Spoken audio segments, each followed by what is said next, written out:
Yo no sé cuántos hemos venido en esta noche, de repente cansado, cargado, trabajado, pero lo que queremos hacer es alabarle a Él y decirle: Señor, aquí estoy. Si en algo hayas fallado, dile: Señor, aquí me tienes. Aleluya. Ahí donde estás un momento y tiene tu rostro, dile: Señor, aquí estoy en tu presencia. Estoy en tu presencia, amado Dios. Aleluya, papá Dios. Estoy en tu presencia, Espíritu Santo. Esta noche, papá, estamos aquí juntos. Tómanos al ser mis ojos a los montes. Aleluya. Estamos en tu presencia. Mira, papá, me siento. Estamos en tu presencia en esta noche. Si en algo hemos fallado delante de ti, te pido que tú me perdones. Perdóname, amado Dios. Perdona, disculpa mi falta, Señor. Aún, Señor, muchas veces he fallado. Muchas veces he fallado, Señor. He equivocado, mira, Señor, he equivocado, amado Dios. Aleluya. Gloria a Dios. Vamos a ir a salir. Gracias, Jesús.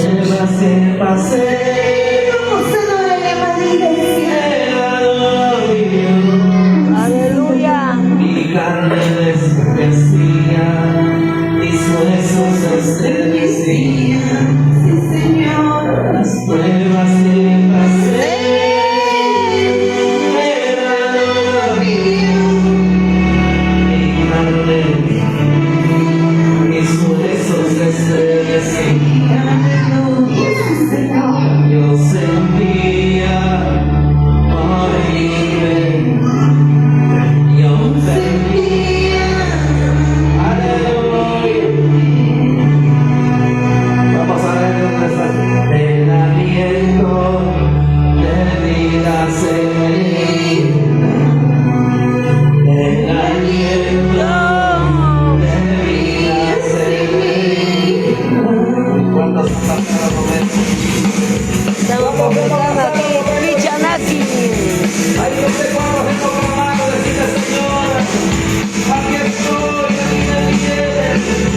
Aún necesito de ti, necesito de tu presencia. Oh, aleluya. Y a su nombre. Gloria a Dios. Gloria a Dios. Aleluya. Vamos a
Amén.